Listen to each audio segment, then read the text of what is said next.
بسم الله الرحمن الرحيم ألف لام ميم الله لا إله إلا هو الحي القيوم نزل عليك الكتاب بالحق مصدقا لما بين يديه وأنزل التوراة والإنجيل من قبل هدى للناس وأنزل الفرقان إن الذين كفروا بآيات الله لهم عذاب شديد والله عزيز ذو انتقام إن الله لا يخفى عليه شيء في الأرض ولا في السماء هو الذي يصوركم في الأرحام كيف يشاء لا إله إلا هو العزيز الحكيم هو الذي أنزل عليك الكتاب منه آيات محكمات هن أم الكتاب وأخر متشابهات فأما الذين في قلوبهم زيغ فيتبعون ما تشابه منه ابتغاء الفتنة وابتغاء تأويله وما يعلم تأويله إلا الله والراسخون في العلم يقولون آمنا به كل من عند ربنا وما يذكر إلا أولو الألباب ربنا لا تزغ قلوبنا بعد إذ هديتنا وهب لنا من لدنك رحمة إنك أنت الوهاب ربنا إنك جامع الناس ليوم لا ريب فيه إن الله لا يخلف الميعاد إن الذين كفروا لن تغني عنهم أموالهم ولا أولادهم من الله شيئا وأولئك هم وقود النار كدأب آل فرعون والذين من قبلهم كذبوا بآياتنا فأخذهم الله بذنوبهم والله شديد العقاب قل للذين كفروا ستغلبون وتحشرون إلى جهنم وبئس المهاد قد كان لكم آية في فئتين التقتا فئة تقاتل في سبيل الله وأخرى كافرة يرونهم مثليهم رأي العين والله يؤيد بنصره من يشاء إن في ذلك لعبرة لأولي الأبصار زين للناس حب الشهوات من النساء والبنين والقناطير المقنطرة من الذهب والفضة والخيل المسومة والأنعام والحرث ذلك متاع الحياة الدنيا والله عنده حسن المآب قل أنبئكم بخير من ذلكم للذين اتقوا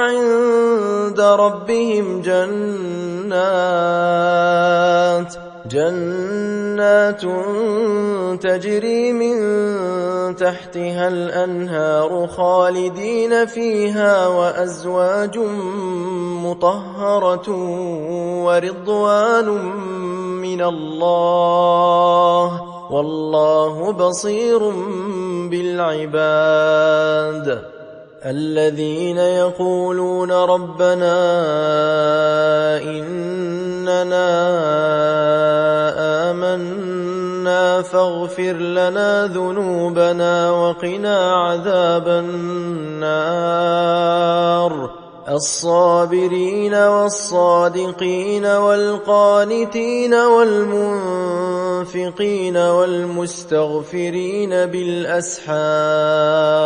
شهد الله أنه لا إله إلا هو والملائكة وأولو العلم قائما بالقسط لا إله إلا هو العزيز الحكيم إن الدين عند الله الإسلام وما اختلف الذين أوتوا الكتاب إلا من بعد ما جاءهم العلم بغيا بينهم ومن يكفر بآيات الله فإن الله سريع الحساب فإن حاجوك فقل أسلمت وجهي لله ومن اتبعن وقل للذين أوتوا الكتاب والأميين أأسلمتم فإن أسلموا فقد اهتدوا وإن تولوا فإنما عليك البلاغ والله بصير بالعباد إن الذين يكفرون بآيات الله ويقتلون النبيين بغير حق ويقتلون الذين يأمرون بالقسط من الناس فبشرهم بعذاب أليم أولئك الذين حبطت أعمالهم في الدنيا والآخرة وما لهم من ناصرين ألم تر إلى الذين أوتوا نصيبا من الكتاب يدعون إلى كتاب الله ليحكم بينهم ثم يتولى فريق منهم وهم معرضون ذلك بأنهم قالوا لن تمسنا النار إلا أياما معدودات وغرهم في دينهم ما كانوا يفترون فكيف إذا جمعناهم ليوم لا ريب فيه ووفيت كل نفس ما كسبت وهم لا يظلمون قل اللهم مالك الملك تؤتي الملك من تشاء وتنزع الملك ممن تشاء وتعز من تشاء وتذل من تشاء بيدك الخير إنك على كل شيء قدير تولج الليل في النهار وتولج النهار في الليل وتخرج الحي من الميت وتخرج الميت من الحي وترزق من تشاء بغير حساب لا يتخذ المؤمنون الكافرين أولياء من دون المؤمنين ومن يفعل ذلك فليس من الله في شيء إلا أن تتقوا منهم تقاه ويحذركم الله نفسه وإلى الله المصير. قل إن تخفوا ما في صدوركم أو تبدوه يعلمه الله ويعلم ما في السماوات وما في الأرض والله على كل شيء قدير. يوم تجد كل نفس ما عملت من خير محضرا وما عملت من سوء تود لو أن بينها وبينه أمدا بعيدا ويحذركم الله نفسه والله رؤوف بالعباد. قل إن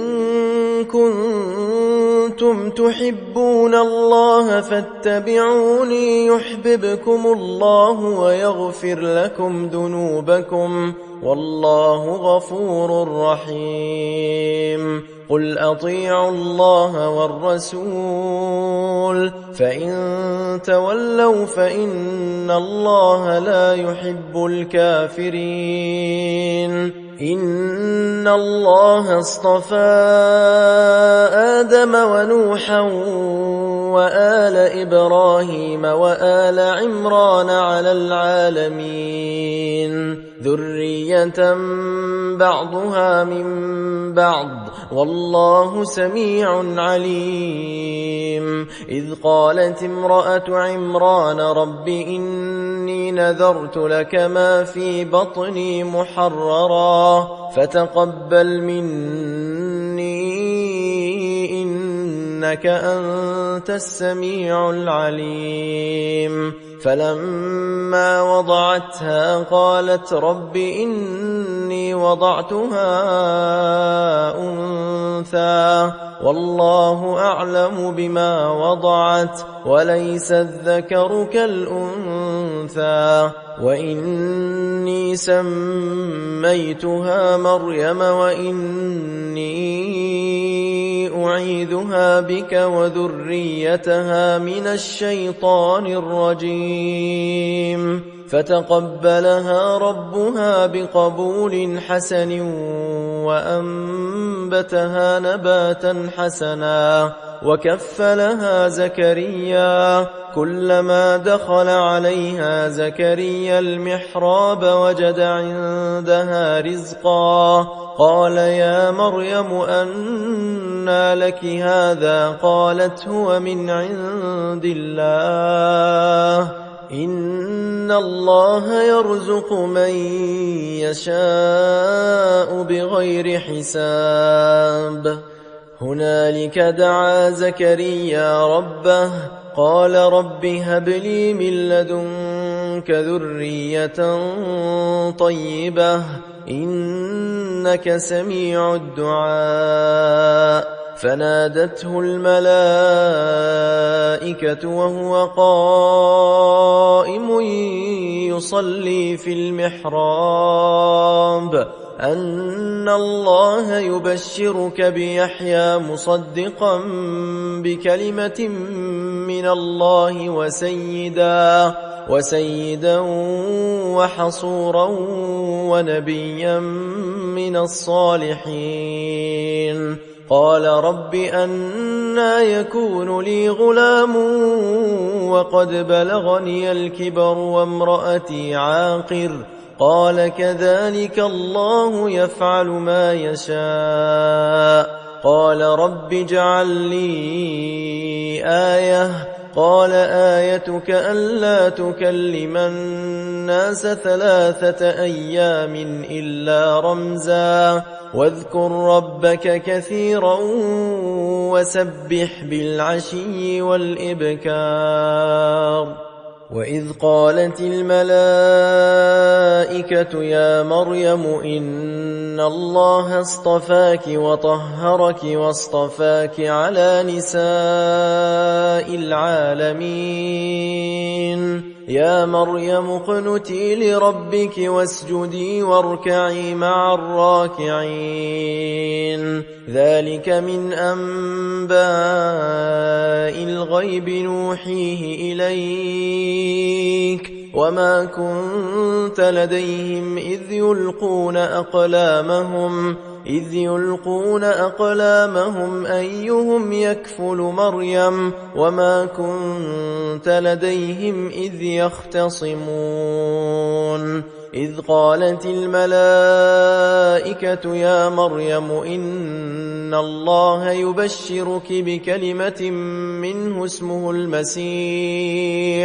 اسمه المسيح عيسى بن مريم وجيها في الدنيا والآخرة ومن المقربين ويكلم الناس في المهد وكهلا ومن الصالحين قالت رب أنى يكون لي ولد ولم يمسسني بشر قال كذلك الله يخلق ما يشاء إذا قضى أمرا فإنما يقول له كن فيكون ويعلمه الكتاب والحكمة والتوراة والإنجيل ورسولا إلى بني إسرائيل أني قد جئتكم بآية من ربكم أني أخلق لكم من الطين كهيئة الطير فأنفخ فيه فيكون طيرا بإذن الله وأبرئ الأكمه والأبرص وأحيي الموتى بإذن الله وأنبئكم بما تأكلون وما تدخرون في بيوتكم إن في ذلك لآية لكم إن كنتم مؤمنين ومصدقا لما بين يدي من التوراة ولأحل لكم بعض الذي حرم عليكم وجئتكم بآية من ربكم فاتقوا الله وأطيعون إن الله ربي وربكم فاعبدوه هذا صراط مستقيم فلما أحس عيسى منهم الكفر قال من أنصاري إلى الله قال الحواريون نحن أنصار الله آمنا بالله واشهد بأننا مسلمون ربنا آمنا بما أنزلت واتبعنا الرسول فاكتبنا مع الشاهدين ومكروا ومكر الله والله خير الماكرين إذ قال الله يا عيسى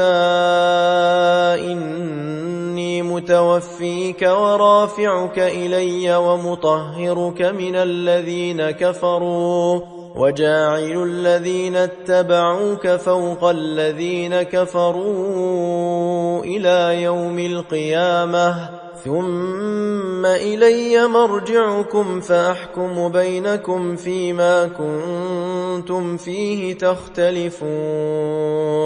فأما الذين كفروا فأعذبهم عذابا شديدا في الدنيا والآخرة وما لهم من ناصرين وأما الذين آمنوا وعملوا الصالحات فيوفيهم أجورهم والله لا يحب الظالمين ذلك نتلوه عليك من الآيات والذكر الحكيم إن إن مثل عيسى عند الله كمثل آدم خلقه من تراب ثم قال له كن فيكون الحق من ربك فلا تكن من الممترين فمن حاجك فيه من بعد ما جاءك من العلم فقل تعالوا ندع أبناءنا وأبناءكم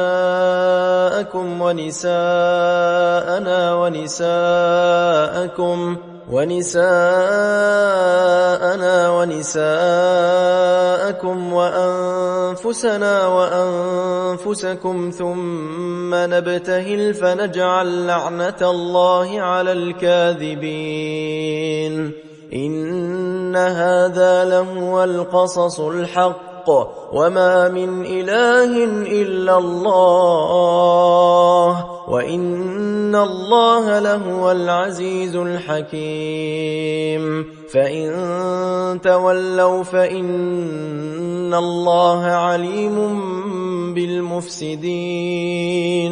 قل يا أهل الكتاب تعالوا إلى كلمة سواء بيننا وبينكم ألا نعبد إلا الله ولا نشرك به شيئا ولا يتخذ بعضنا بعضا أربابا من دون الله فإن تولوا